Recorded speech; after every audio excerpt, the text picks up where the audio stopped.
Bienvenidos al Café Bíblico de Octubre. Este mes vamos a ver María en el Nuevo Testamento.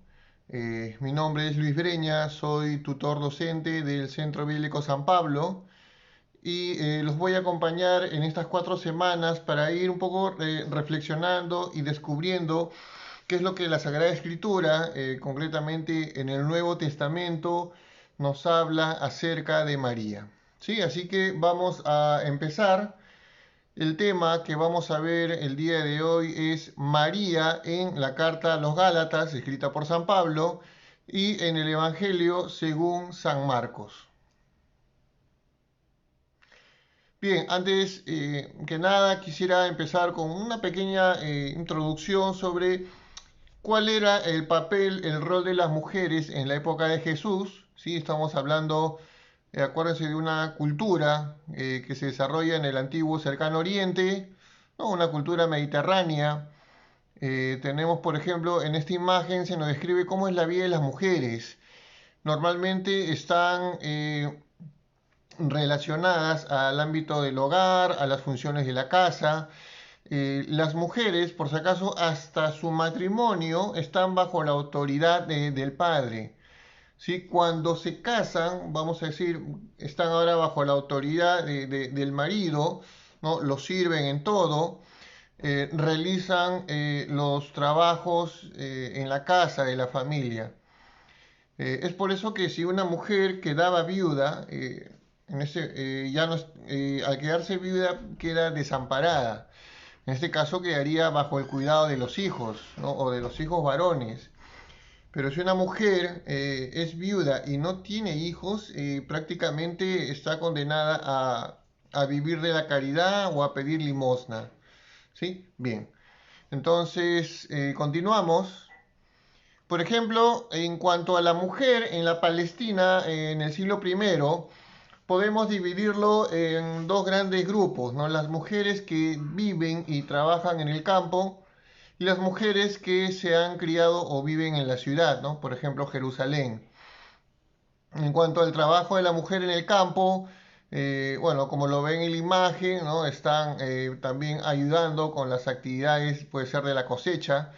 El trabajo es duro y exige que muchas personas precisamente estén implicadas, puede ser en labor agrícola, de recolección. Las mujeres acompañan a sus maridos al trabajo, ¿no? A la chacra. Sus funciones son también ir a buscar agua a los pozos, venden y compran en el mercado y también van a las casas ofreciendo sus productos. Ahora, esto es importante porque, por ejemplo, María, quien vive, ¿no? y cría a Jesús en este pueblo de Nazaret, precisamente va a corresponder a este tipo de situación, ¿no? Nazaret se encuentra también en la región de Galilea, que bueno, aparte de tener el lago, el lago de Galilea, donde está toda la actividad de la pesca que se puede desarrollar, también tenían campos fértiles, ¿no? Las personas se dedicaban pues al cultivo de la tierra. Entonces, como la misma vida del campo exige que la mujer no solamente se quede en el espacio de la casa, sino que también ayude a su esposo en las labores en el campo, en la cosecha, pues va a tener mayor libertad que las mujeres que se crían o viven dentro de la ciudad. ¿Sí? Entonces, continuamos con la siguiente diapositiva, ¿no? Las mujeres en la ciudad. Incluso vemos que las construcciones en algunos casos son superiores. Podemos encontrar incluso habitaciones de 2 pisos, de 3 pisos. Las mujeres, vamos a centrarnos un poco en las mujeres de las familias ricas, salían muy poco a la calle, ¿sí? Eso es una diferencia con las mujeres que viven en el campo. La misma situación económica las fuerzan a que puedan salir más. En cambio, si una mujer, por ejemplo, se cree en Jerusalén, tiene dinero, entonces es muy difícil que salga a la calle. Las casadas, por ejemplo, para salir se cubrían la cabeza con velo, no podían hablar a solas con un hombre, y esto era mal visto, ¿no? Que una mujer, por ejemplo, casada, se detuviera en el mercado a conversar con un extraño, incluso traía deshonor a su familia, ¿no? Es por eso que, por ejemplo, en el relato, en el Evangelio según San Juan, cuando Jesús conversa con la samaritana en el pozo, a los discípulos le causa extrañeza porque, según las normas sociales de la época, eso no es común.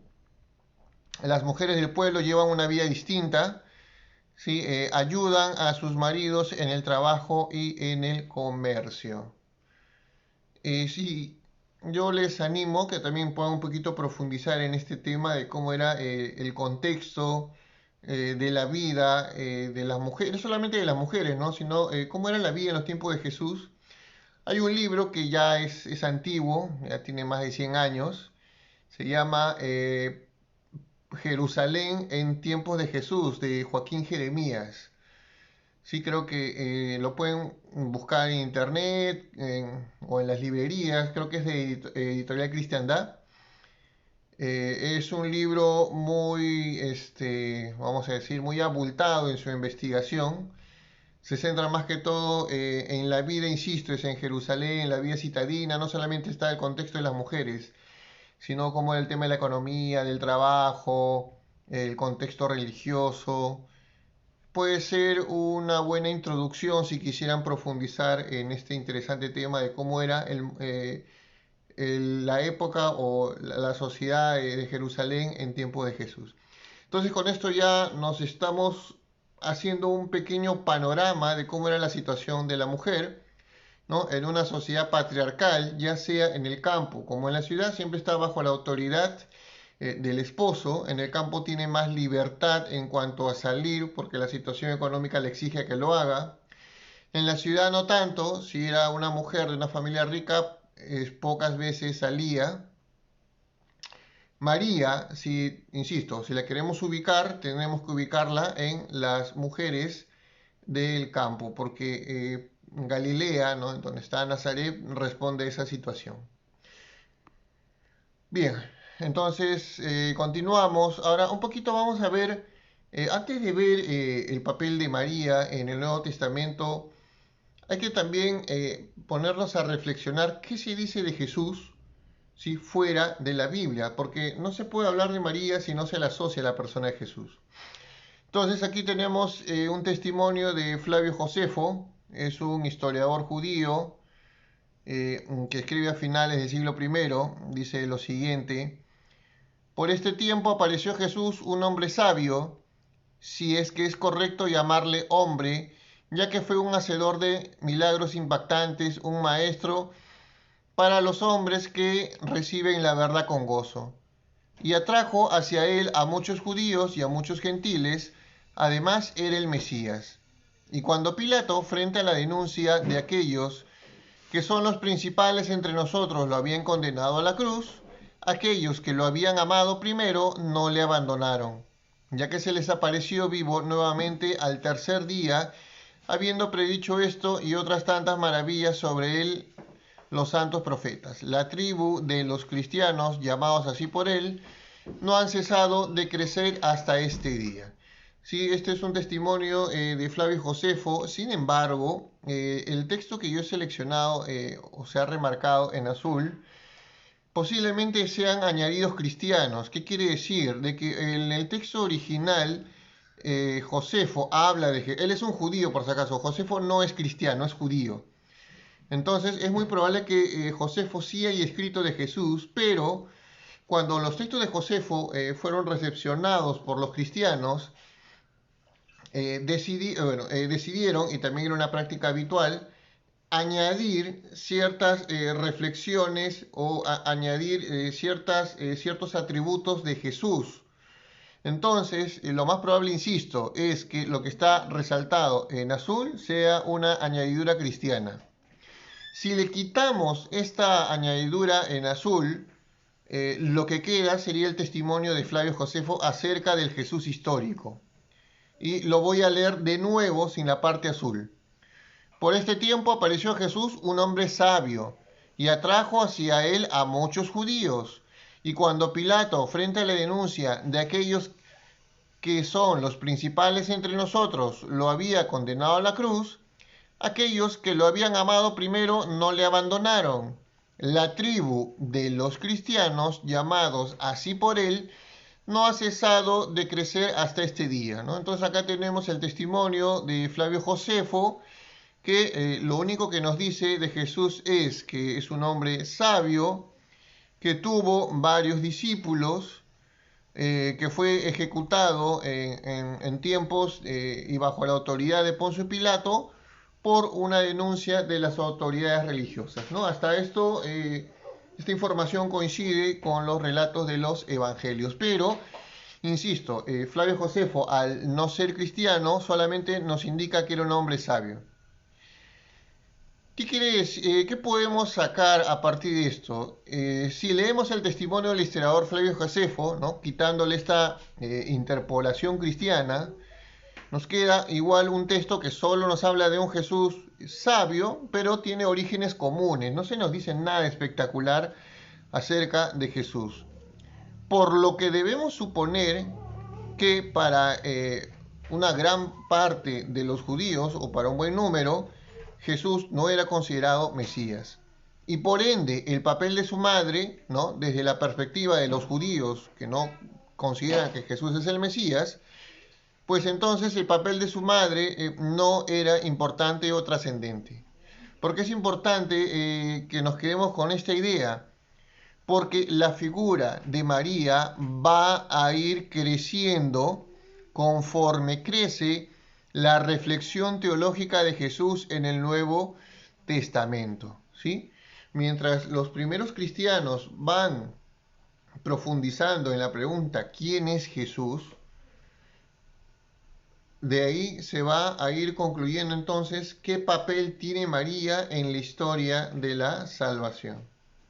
Y en las páginas del Nuevo Testamento sí se puede ver una profundización teológica acerca de Jesús en los 4 evangelios, ¿sí? Nosotros normalmente en la Biblia tenemos el orden canónico, ¿sí? Tenemos a Mateo, Marcos, Lucas y Juan, pero el orden cronológico es distinto. Primero se ha escrito Marcos, ¿no? Después Mateo, Lucas y por último el Evangelio de Juan.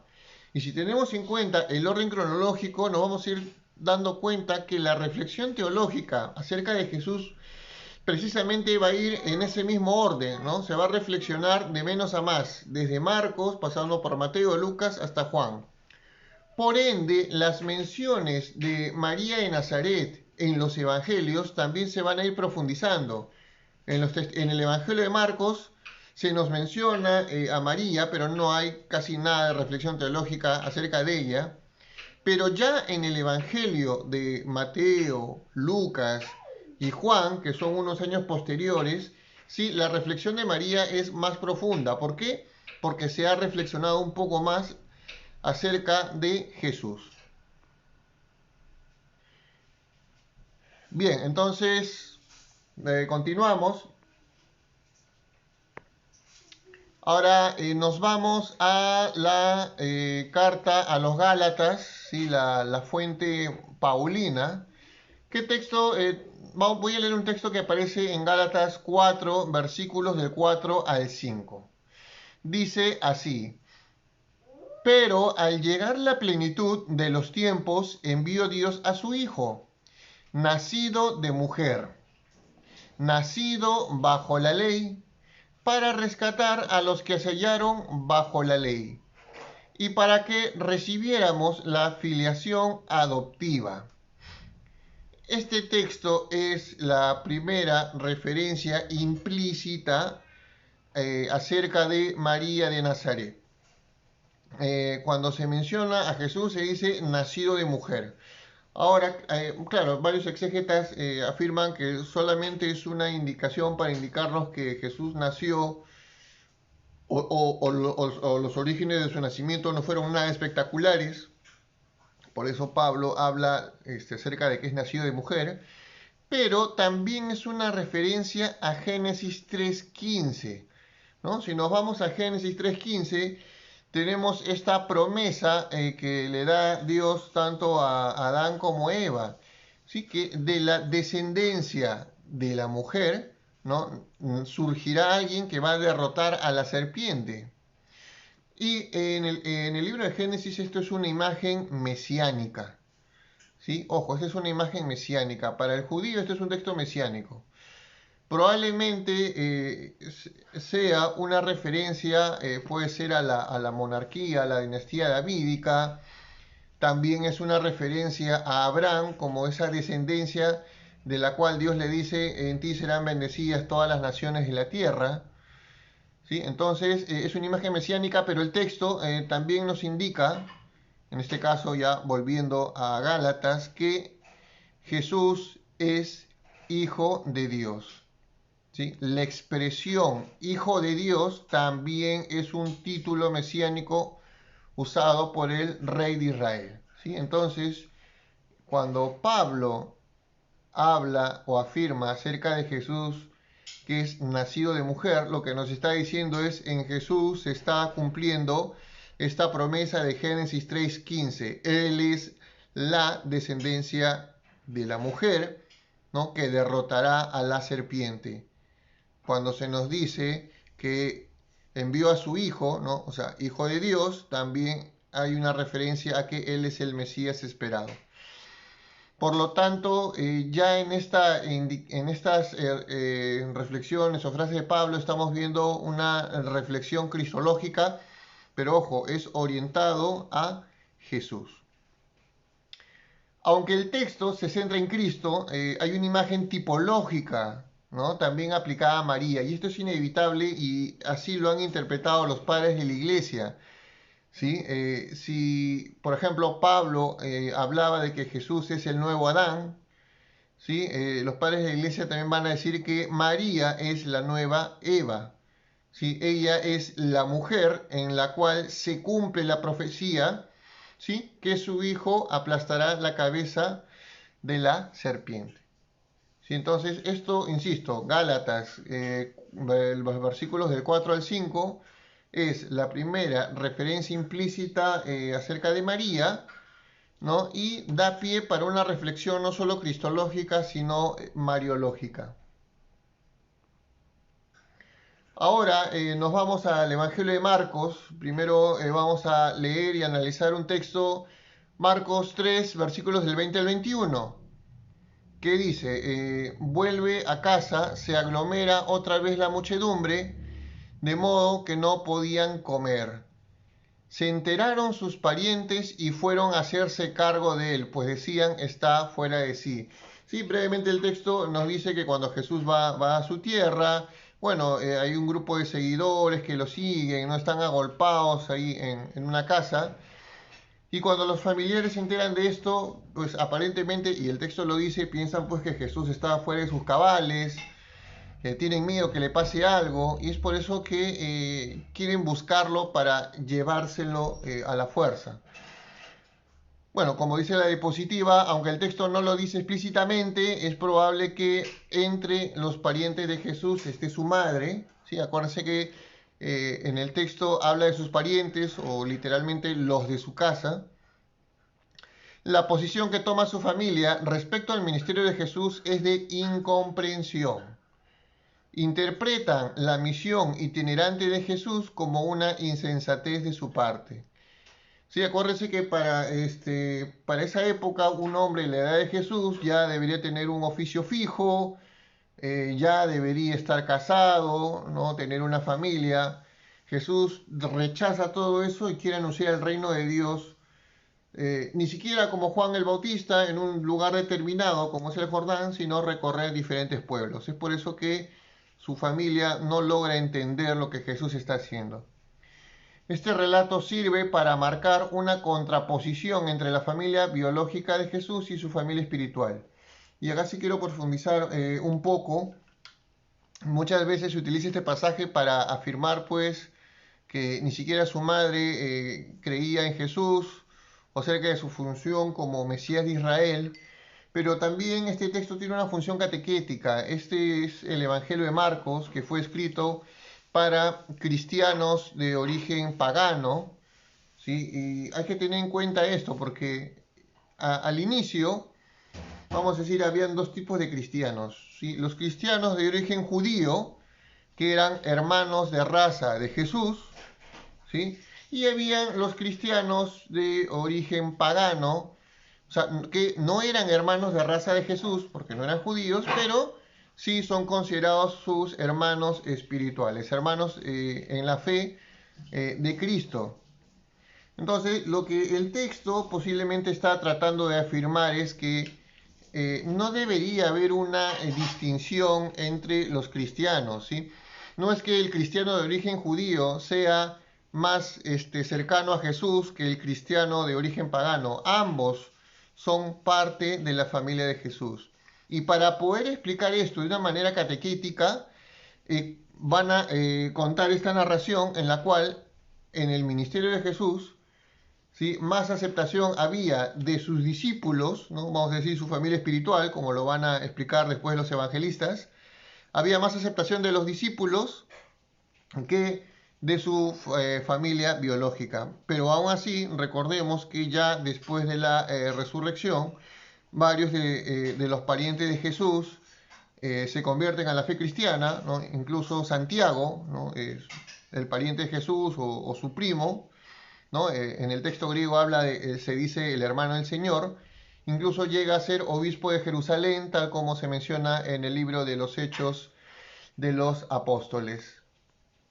Tenemos igual, acá la fuente, el texto de Marcos 3, versículos del 31 al 35. ¿No? Llegaron su madre, miren, es el mismo capítulo, solo que unos versículos más adelante. Llegaron su madre y sus hermanos y quedándose afuera le enviaron a llamar. Estaba mucha gente sentada a su alrededor y le dicen: oye, tu madre, tus hermanos y tus hermanas están afuera y te buscan. Él le respondió: ¿quién es mi madre y mis hermanos? Y mirando en torno a los que estaban sentados a su alrededor, dice: estos son mi madre y mis hermanos. Quien cumpla la voluntad de Dios, ese es mi hermano, mi hermana y mi madre. Sí, este texto responde a lo que les he explicado hace unos instantes. El evangelista Marcos, quien está dirigiéndose a los cristianos de origen gentil, les está diciendo: la verdadera familia de Jesús, ¿sí?, es la iglesia, ¿no? Lo que nos une son lazos espirituales con Cristo, no es el lazo de sangre. No es que por ser cristiano judío, de origen judío, soy más cercano a Jesús que un griego que se hizo cristiano. Por lo tanto, esto tiene una función pedagógica. Y sí, seguramente varios están preguntando, pero ¿por qué poner en riesgo, ¿no?, la figura de María, haciéndola ver como que no entiende el papel de su hijo, cuando tal vez en otros evangelios la figura de María es totalmente distinta? Y la razón es sencilla. Marcos es el primer evangelio en escribirse y probablemente para esa época la reflexión mariológica o la reflexión acerca de María y su papel en la historia de salvación todavía no se había desarrollado en tal grado como si lo vemos años después en el evangelio de Marcos, Lucas o Juan. Esa es la razón. Todavía no se ha hecho una reflexión mariológica, ¿sí?, acerca del papel de María de una manera tan, vamos a decir, desarrollada. Acuérdense que Gálatas, que fue escrito en la década del 50, solamente hay una reflexión implícita acerca de María. El Evangelio de Marcos, año 70, 20 años después, todavía no da muestras de una reflexión mariológica profunda. Y eso ya lo vamos a ver en la siguiente semana.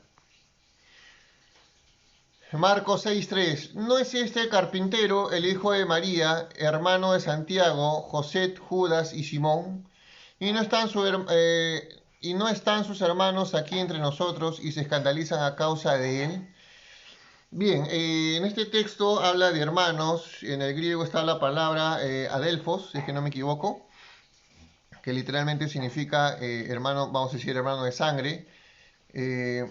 Hay que tener en cuenta lo siguiente: el contexto de Jesús es un contexto arameo. ¿Sí? En el contexto arameo, a la familia extensa también se le puede llamar hermano. un tío, un pariente, un sobrino es tu hermano. Lo más probable es de que cuando la tradición oral, ¿no? que está en un contexto arameo, fue traducido al griego, simplemente tradujeron esta expresión, esa tradición de los hermanos de Jesús en cuanto a familiares a la palabra griega adelfos. ¿Sí? Entonces, no necesariamente quiere decir que María haya tenido más hijos, no solamente porque en el texto griego está la palabra adelfos. ¿Sí? Puede explicarse por el contexto arameo en el cual surge esta tradición. Bien, pasando este tema de los hermanos, el texto nos muestra a Jesús, ¿no? que es rechazado por los suyos, tal vez por su familia, que todavía no lo llega a comprender, pero eso también nos sirve para asociar a la figura de Jesús con la de los profetas, porque los profetas también fueron rechazados. A través de este relato, también, bueno, conocemos los familiares de Jesús, pero uno de los objetivos es asociar a Jesús con la figura de los profetas, ¿no? Un ejemplo claro, Jeremías. La expresión hijo de María, bueno, indica que José ha fallecido hace unos años, por lo que Jesús es conocido en relación a su madre. ¿Sí? Le dicen hijo de María porque su padre ya había fallecido. O otra posibilidad es que sea una expresión despectiva, ¿sí? Aludiendo a algún tipo de nacimiento ilícito, ¿no? O tal vez esas falsas acusaciones de que María lo pudo haber tenido antes del matrimonio, ¿no? Entonces la expresión hijo de María también puede ser un poco una expresión despectiva, pero lo más probable es que se refiera a que en ese momento su padre, bueno, José, ya haya fallecido, ¿no? Su padre adoptivo. La presencia de María en los primeros escritos del Nuevo Testamento, ¿sí? En los primeros escritos del Nuevo Testamento, como los Gálatas y el Evangelio de Marcos, todavía no hay una reflexión profunda acerca de la Madre de Jesús, María de Nazaret. Sí, esto ya lo habíamos hablado, pero es bueno que quede como conclusión. Sí, la reflexión mariológica va a profundizar, vamos a decir, va a tomar vuelo ya a partir del Evangelio de Marcos, como lo vamos a ver en la siguiente semana. Después de esperar a los, bueno, debemos esperar a los relatos del nacimiento de Jesús en Mateo y Lucas, precisamente para hacer una reflexión de María partiendo de su maternidad. ¿Sí?